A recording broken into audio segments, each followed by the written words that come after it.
Hello everyone, and welcome back to You Skipped That, a show where two friends watch a bunch of movies that one has seen but the other hasn't.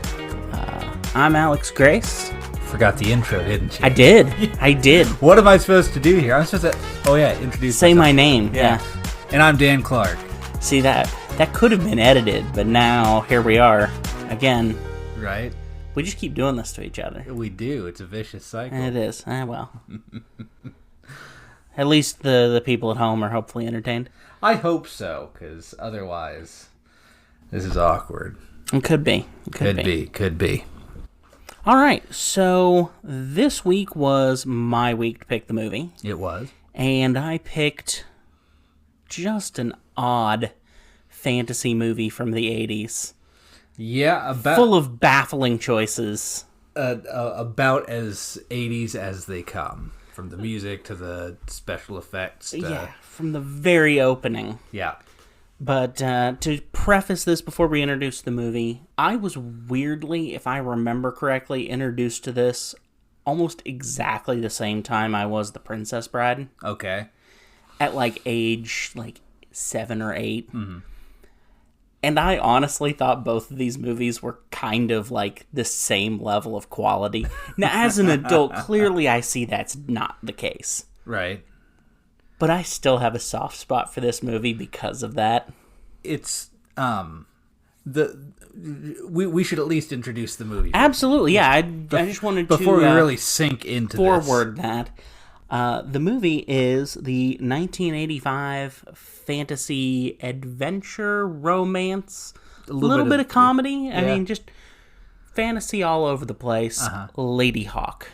Yeah. And I had kind of on the flip side of this, not only had I never seen this, before you mentioned it to me a few weeks ago, I'd never heard of this movie.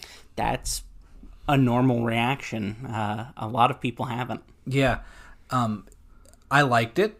Nice. I can see watching it again. It's not going to be, a regular thing. It's not one of my new favorites or anything like that, but I liked it. I kept thinking throughout, it has the feeling of one of those movies that you come across as a kid and it's worked its way into your collection somehow, and it's just a part of your personality, and one of those that you watch when you're 8, and then you see it years later and go, oh my god, I thought this is a weird fever dream. Exactly, no joke. That was kind of my experience with this, because my mom showed it to me, because it was a movie she enjoyed in college. She actually went to go see it in the theater. Her and 5 other people. Probably, yeah, honestly, based on how well this movie did. But she remembered her and her roommate enjoying it, and it popped up on... It was either on basic cable or is it the video rental store? Mm-hmm. And we watched it, and I remember just thinking, this was so doggone cool. I mean, granted, I had not seen any fantasy up to this point. No swords. I was a pure sci-fi kid. And like I said, I think within a couple months of each other, I saw this and then The Princess Bride. Right. It was the days before Lord of the Rings and all of that. Oh, yeah. And boy, it shows. Yeah. Well, I mean, yeah, obviously it was made before Lord of the Rings, but you saw it before the days of Lord of the Rings, yeah. Yeah, it's... In fact, at some point in the movie, I can't remember exactly where, I had a weird, fleeting familiarity. Did I come across this on TV halfway through one time, and it just didn't survive the commercial break, but I watched part of it. I think it was when the guards were attacking Imperious's... Oh, yeah, Imperious's fort. Where I was I'm pretty sure I've seen that guy fall through the bridge before. Right. And I don't know why. Because I know I hadn't seen anything earlier and I hadn't seen anything later. I don't know if it's just flipping through channels and for some reason the image stuck with me. But yeah, it's got a really amazing cast on it. I don't know why it didn't do better. It does. And why. Because it's not... I know why it's not aged well. It's as 80s as they come. But there's plenty of things that are incredibly 80s that have stood the test of time. Well, I mean, let's look at the rest of the director's filmography. Richard Donner. Yeah, I mean... You're talking Goonies, Superman. the Lethal Weapon series, Superman. Yeah. I mean, stuff that is quintessential 80s movies that have, again, stood the test of time. Yeah, and then it's got Rutger Hauer, Matthew Broderick, Michelle Pfeiffer. It's got a cast on it. A young Alfred Molina.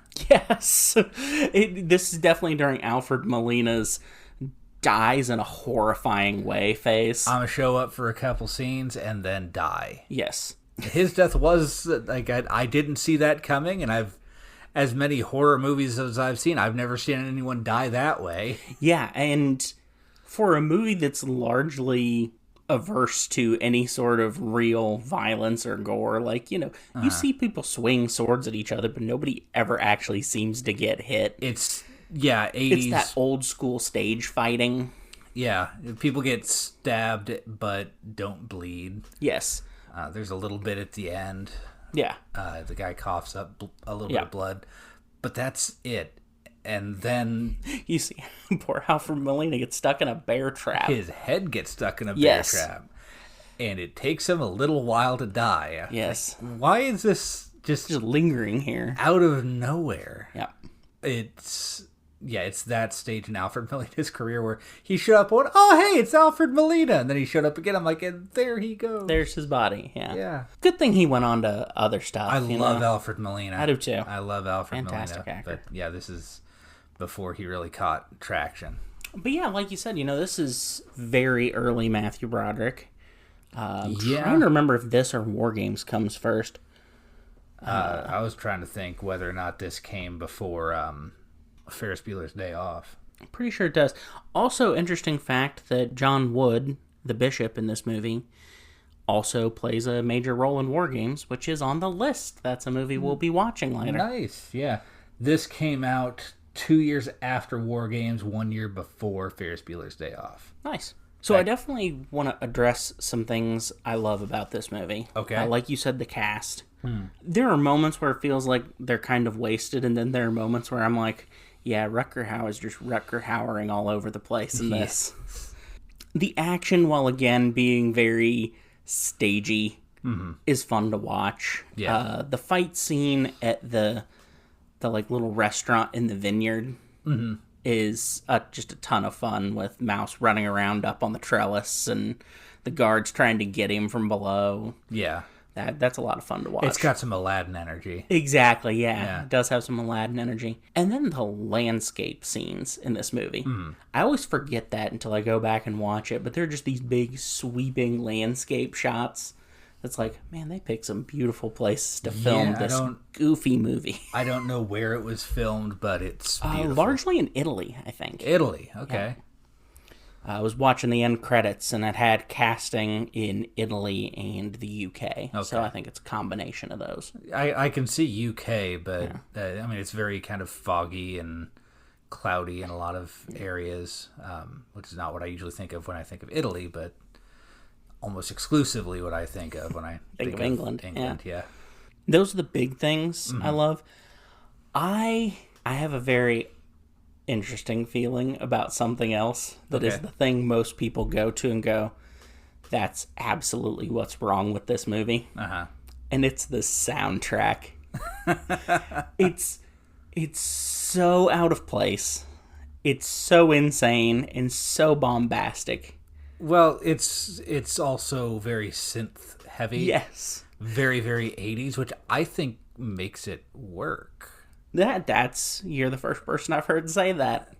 I mean, it's like I one of the things you told me about this, one of the few things you told me about this, was that it is so 80s that it hurts. Yes. And so, opening credits, before line 1 is spoken, it hits the synth, that synth line heavy, and I went, yeah, that tracks. Yep. I was warned about this. The whole opening credits of this, you used the word fever dream earlier. The opening credits of this feels like a fever dream. Yep. Just flashes of a hawk and the sun and the moon. and smoke. With the title kind of superimposed on in a very weird 80s kind of font. And the very first shot, in fact, we try not to talk too much during the movie because we try to save all thoughts on the movie until we get in here to talk about it. But I did say, like, as soon as it pops up, the sun with this very obviously superimposed fog rolling over it, where you can almost see the green line cut out on it, I was like, I said out loud, well, this was definitely the 80s. Like, it just screams it right there. It does. Yeah, it's kind of a little time capsule of filmmaking, for sure. Yeah. The things that are a little harder to stomach, the pacing of this movie is just all over the damn place. Yeah. Yeah, we had to take a break in the middle, and while I was enjoying it, we paused it, and you made a mention of, oh, look, it's like halfway through. It's like, well, I thought we were here for a lot longer than an hour. It feels longer than its 2 hour, like, I think it's a pretty flat 2 hour runtime. Yeah, it's like 2 hours and a couple of seconds. Yeah, it does feel longer than that. The good stuff is so good that it makes up for that. Right. But there are big gaps. There are periods where nothing happens. Any time that Navarre and Isabeau, two names that are close to normal. Very close, yeah. Just far enough off of anything that I'm used to that I can't remember them reliably. Anytime they are on screen together, because the whole plot of the movie is they can't be in the same, like there's, I don't know how far into the plot we want to get, but anytime they're on screen together, the movie slows to a crawl to be like, oh my god, this is so romantic and it's so meaningful, and we're just gonna take 5 minutes for them to just stare into their eyes, just to stare at each other and be romantic, and then we're gonna move on. Yeah, and some wild special effects in the middle of that. Yeah, there's some 1985. I gotta give them credit. They tried. There's so much effort here. Yeah. No part of this movie feels phoned in, except for one thing, which we'll get to in a minute.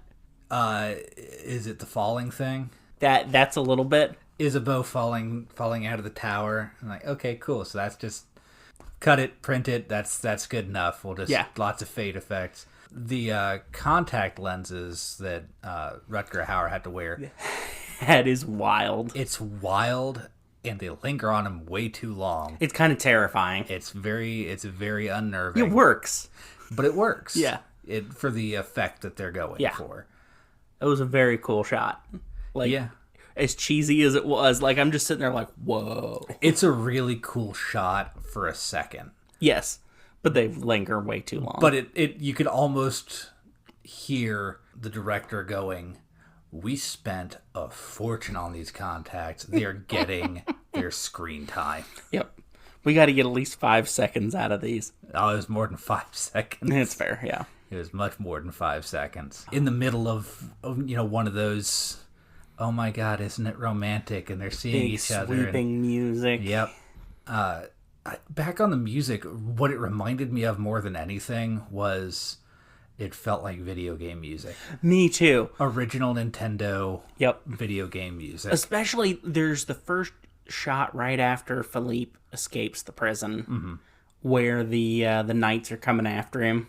Yeah. I'm like, oh my gosh, this feels like just the opening cutscene of a video game. Like, I can just picture all of this in pixels. Yep.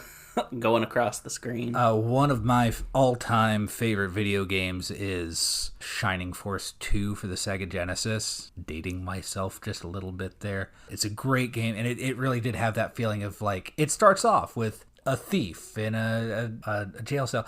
Not a mouse, but the thief is a rat. Well, there you go. In that, and getting tied up in bigger events, and some of the more adventurous music kind of reminded me of Shining Force 2. It also felt like this could have very easily been part of the plot of a Final Fantasy game. Oh, big time. Yeah. Especially a newer one. I can see them going with, oh yeah, there's the wolf and the hawk and the And the thief, we'll call him the mouse. Yeah. Yeah, definitely. As you say that, I could just picture that. Yeah. Which, by the way, the entire movie I was waiting, and spoiler alert, this doesn't happen.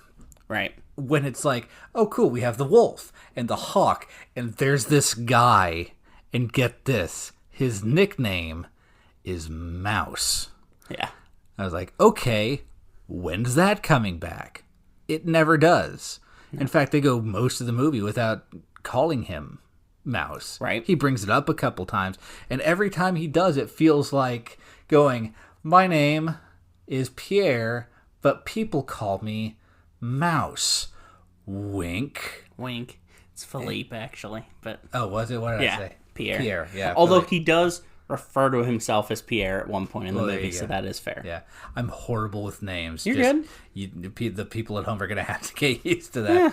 It's and not I'll throw you a lifeline like that. It's not like I have his name right here on my phone, but, Yeah. I have the cast list pulled up just so I don't do stuff like that. And here you are. Here I am. Doing stuff like that. And drawing attention to it. But yeah, you're right. It does not come up other than you frequently see him squeeze into small places. That's kind of the bit there. Right. But I was waiting for the curse can't be eliminated, but it can be passed on. And you're like, oh, I'm a mouse anyways, so, might as well. That would be clever. It'd be interesting. Yeah. Maybe for the sequel that is undoubtedly coming. Right. Yeah. 30 remake, 39 years later. Yeah, definitely. Yeah. We talked about the cast, but a couple of performances to call out. We've already talked about Rutger Hauer. Yeah. Michelle Pfeiffer is very likable in this. She is. I don't know if they did something with her eyes, but I've never noticed. And I've seen her in she's Michelle Pfeiffer. I've seen her in. Right. Okay. Never noticed how blue her eyes are. Right. They really draw attention to that in this. They really pop. I don't know if they did something or what, but. Yeah, I don't know. Maybe. Yeah. But yeah, it's easy to believe that she's likable enough that somebody cursed a whole bunch of people over it, Yep. She does give off that vibe of someone who would inspire if I can't have you, no one will, sort right. of. Matthew Broderick is... I'm going to out myself as a major geek here. Oh, no. I always point out this character when anyone's asking what a rogue is like in D&D. I'm like, if you've seen this movie, it's Matthew Broderick. Right. He's just the quintessential rogue. He's sneaky and a little bit underhanded, but with a smile, There's nothing terribly malicious about it. Yeah. But I just got done talking about, what this reminds me of? The 1997 Sega Genesis game, Shining Force 2. You don't got to worry about That's it. True. I'm going to out myself as a little bit of a geek here, Yeah. But yeah, he is the quintessential rogue.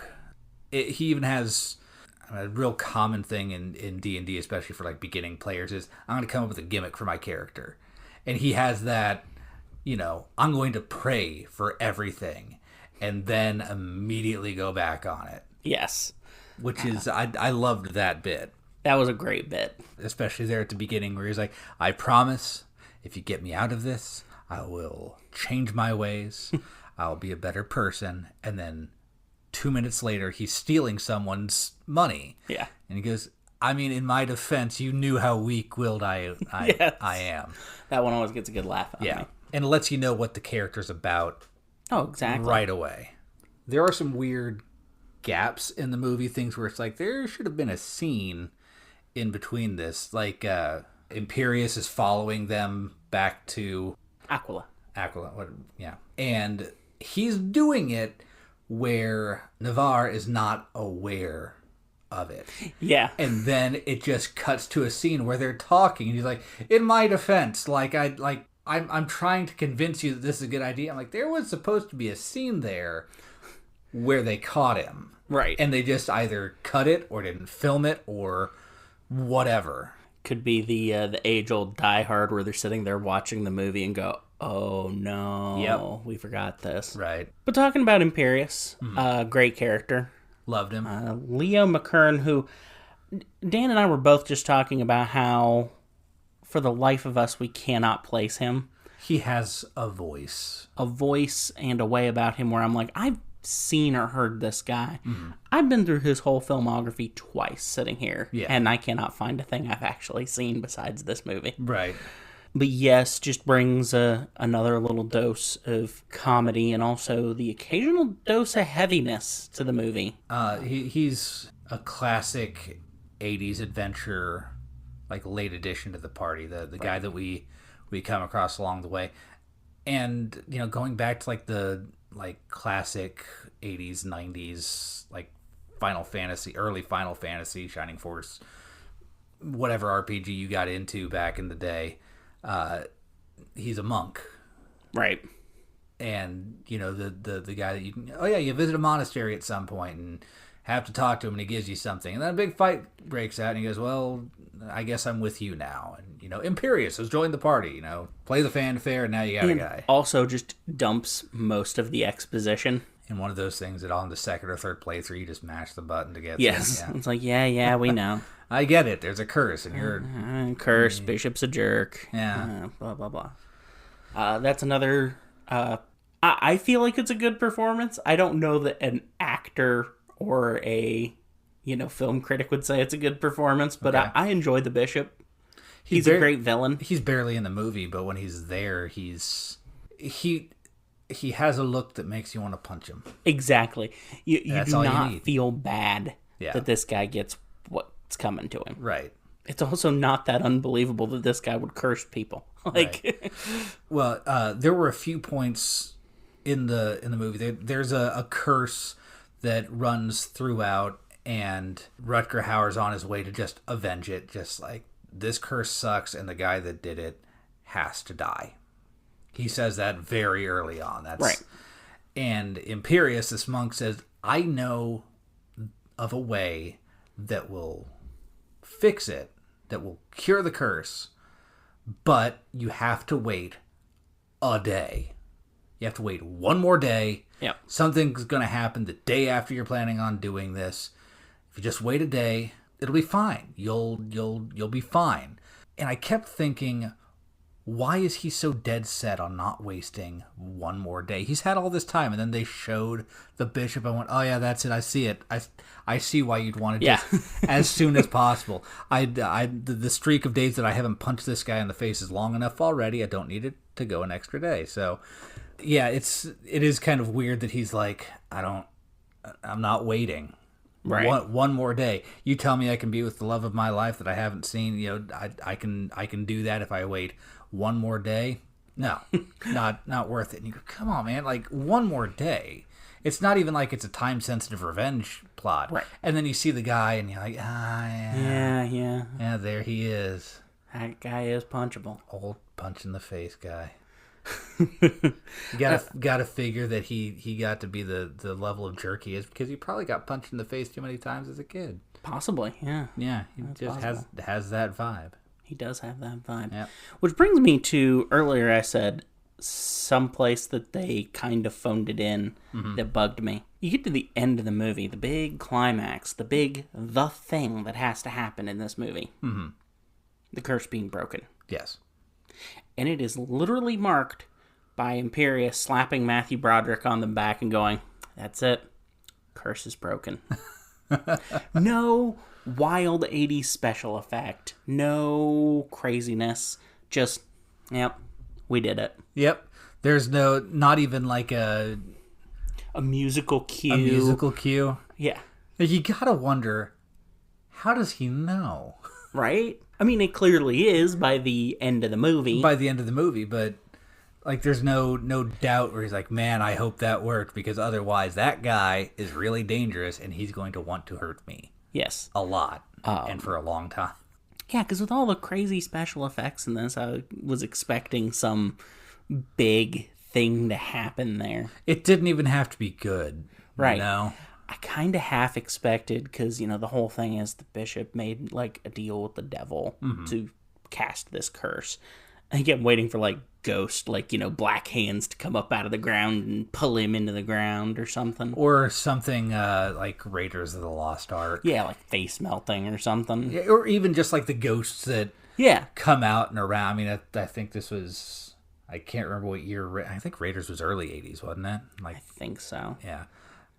We're nerds, but we're not that good at nerds. Right. Raiders had a huge budget. This movie, I don't Probably think had less. I think had less. Yeah, it was just kind of anticlimactic. But at least that not happening gives us what a friend of mine said Wednesday night when I was telling him we were going to watch this movie. He goes, it's got its flaws, but how bad can any movie be if it involves Rutger Hauer throwing a sword into a guy? Through a guy, yeah. He's like, how bad can it be? Through a guy and I think a chair? No, like an altar. Or an altar, yeah. Yeah. It goes into that guy and out of that altar. He throws, he hucks that thing. He hucks it. Yeah. It does have the great 80s editing of there are lots of fights, but you can kind of tell that they had to take 3 shots. You can see why they had to take 3 shots for that guy to swing a sword. Right. It's just okay, we don't have time for the choreography. Rutger, just swing at the guy. And then we'll film it here, we'll film it here, we'll film it here, and we'll cut it together. It'll look like you know how to swing a sword. We could send you to 2 weeks of training, but I mean, Michelle Pfeiffer's got this Scarface movie she's got to get to, so which I think was around that time. I think that was mid 80s. Yeah, the action is not shot very well. No. But that's the thing about this movie, is there's so much about this that I'm trying to pick how I talk about it, because if I talk about it the way I want to talk about it, it's going to sound like I didn't like it. Right. And I did. It's the fighting was not well done. The writing was not great. The special effects, when they were there, were lackluster. The music was bizarre and cheesy. Stuff just kind of happens and then doesn't matter. Right. But it works to the charm of it. Yes. Another one that was just kind of weird is when we first see Navarre and he accidentally kills that one soldier. He has a reaction to it. Oh man, I didn't want to Yeah, I know this guy. And never mentioned again. No backstory to it. They just have a moment where they're kind of familiar, and then he stands down, and then the bad guy captain, who I don't remember the name of, and it doesn't really matter. He is 80's secondary bad guy. Right. Pushes him into Rutger Hauer's sword, and he goes, "Oh no, man, now I gotta kill all of you because you made me do that." Right. Marquet was the bad guy's name. Marquet. Yeah. At no point does Matthew Broderick go, "So who was that guy? What was that all about?" And he was my second in command back in the day when I was on the guard, when I was captain of the guard, and he was one of the good ones, It was just kind of, I liked him, you made me kill him, so I got to kill all your guys, and then we're just never going to talk about this again. Again, it sounds like I'm ragging on the movie, but it's just gosh, that's just some of that 80s charm. It is. It's a great movie to just kind of flip your brain off. Yeah. Sit and enjoy. A couple good chuckles. Mm-hmm. Again, some beautiful scenery. Yeah. And a plot that, while, pretty predictable and paper thin, is it's pretty fun. Right. I was able to turn my brain off enough on this that they talk about the curse can be broken when there's a day without night and a night without day. I turned my brain off enough that it was almost to when it happened before I went, oh, that's what they're talking about. Right. It was funny. We've done enough spoiling that I can pretty much just say anything at this point. Yeah. We've talked about the end of the movie. Spoiler alert, if you really don't want spoilers for the 1985 movie Ladyhawke. Turn the podcast off right now. Pause it. Go watch it. Come back. Yep. 3, 2, 1, go. Okay, it's a solar eclipse. Yeah, it's a solar eclipse. Is how they break the curse. They just both have to be in front of him as people because it's night and day at the same time. But somebody was joking. Because she's a hawk. Cursed to be a hawk during the daytime, and he's cursed to be a wolf during the nighttime, so they're never able to be together. Right. Hence the silly contact lenses and yes, fade transitions and everything. Go on. Thank you. Yeah. That's some great context for the people at home. Yep. But there was a lot of Twitter chatter and Reddit chatter about this should be the official solar eclipse movie, because it's one of the only movies in which a solar eclipse is like the plot point. I'm amazed that there was enough of a fan base that came about. Apparently. I didn't see anything about it, but maybe you're just not on Ladyhawke Twitter or something. I guess not. That's I didn't think I was, but apparently I'm a type. I don't follow that subreddit, the Ladyhawke I don't either. But somehow it knows. Yeah. They're listening to us all the time. I mean, oh yeah. That's not even a conspiracy theory anymore. Yeah. Yep. So glad you liked it. I did. Even if it is an insane movie. It is. Like I said, it's got that feeling of a movie that you would latch onto as a child and then just spend part of your childhood going, no, seriously, it's Ladyhawke, and like Rutger Hauer's a wolf at night and Michelle Pfeiffer is a no one really. I thought this is a big deal, and then just convince yourself it never existed. Right. It's possible that I won't watch this for like 5 years, and we'll be looking back at the podcast and we'll go, oh yeah, episode 4 or 5 was Ladyhawke. And go, oh, that's a name that I haven't heard in a long time. Yeah, I'm glad I saw it. I'm glad that I saw it just like a week ago on sale. Like I'll snatch it up because Alex has got usually pretty good taste in movies. So if he thinks I'd like it, I'll pick it up, and so I'm glad that it's part of my collection too. Right. Yeah. Got it for like $5, which is about right for it. Yeah, that's definitely. It's a $5 movie. Definitely worth $5. Yeah. Yeah. I don't know that I have any other thoughts on Ladyhawke. Yeah, and I mean, I think we're at a good place to say that. And now you haven't skipped that. I have not skipped that. I didn't even know I was skipping it. You didn't. So, kind of thought of the week to kind of go with the movie. This isn't going to happen every week, but sometimes it just kind of pops. Okay. Let's say you could be cursed to be an animal. Do I get to? Really? Yeah, you get to pick. Oh, cool. Yeah.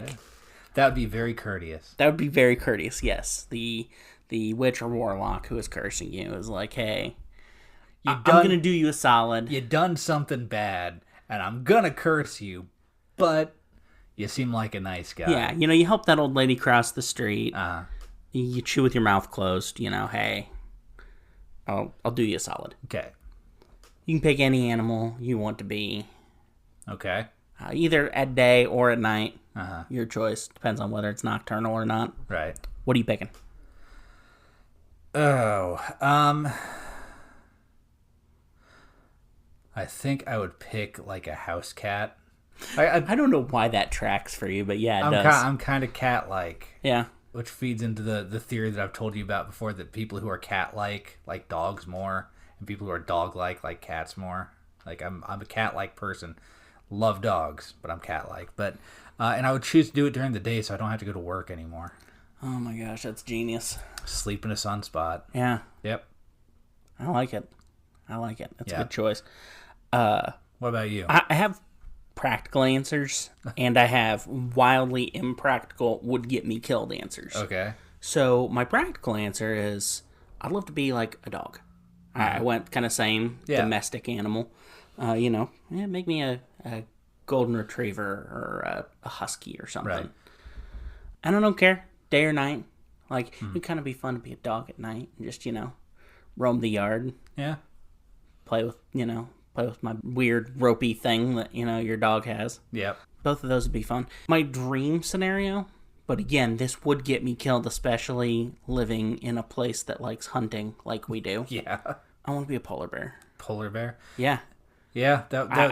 I would be target number 1. Somebody would say, there's a polar bear in the woods, and we got to go get him. Also, considering the fact that as we record this, it is 79 degrees outside. I said it is a wildly impractical choice. Yeah. I did. But still, it would be cool. Right. Why polar bear? Because they're freaking awesome. They're huge. So are like grizzly bears and brown bears, and those would be polar bears are way bigger, first of Okay. all. Secondly, I saw them at the Denver Zoo when I was a kid. and just instantly favorite animal. Yeah. Like, every kid has their favorite animal. Mm-hmm. Mine was polar bears, instantly. See, mine was tiger, but I didn't want to turn into a tiger because I knew that I'd get shot. Yeah, see, I said, there's the practical answer, which we'd actually do, and the impractical answer that would be more fun. Right. Question for you. I've talked several times about just those weird movies that we had as kids. Yeah. Did you have one? Other than Ladyhawke? Other than Ladyhawke? I had a bunch of them, and quite a few of them are on this list, honestly. My mom saw a bunch of non-standard movies. And I mean, a lot of people saw them like they were big commercial movies. But I don't know if it's just a generation gap thing or what, but nobody I know has seen them. Right. A lot of the old Disney movies, Flight of the Navigator. That's on our list. Yeah, I haven't seen that. The Apple Dumpling Gang, like a lot of those old live-action Disney movies from like the late 60s, 70s. Right. Kind of the post-Walt dying when they didn't really know what they were doing. Yes. For a little bit. Some of those are still pretty good. Yeah. Also in the weird sci-fi vein, movies that not a lot of people have seen. The Last Starfighter, which I believe is on this list. Yeah, I haven't seen that. One that's not on the list, but probably should be, after I mention it now, Inner Space. Okay. With Dennis Quaid and Martin Short. Okay. And that's a cast. Yeah. It involves Dennis Quaid getting in a submarine, shrinking down, and going inside Martin Short. Hence the title, I guess. Hence the title. That's another one of those just movies I'd say, oh yeah, I watched this weekend, and people go, sorry, what? You watched what? What? I'm trying to think if there are any others that were just like... Of course, I mean, I grew up, I didn't have a ton of nerdy friends, so like, I could even say Star Trek 4. I'd say, oh yeah, I watched the Star Trek movie with the whales, and they're like, what? That's one, like, that's a widely seen movie. I remember before I had seen it, someone explained to me, it's like, yeah, the one where they go back in time so they can save whales and bring them back because a Tootsie Roll in the sky is about to kill everyone. Like, I know nothing about Star Trek. I can tell you 100% that is not the plot of a movie because there's no way a studio would sign on for that.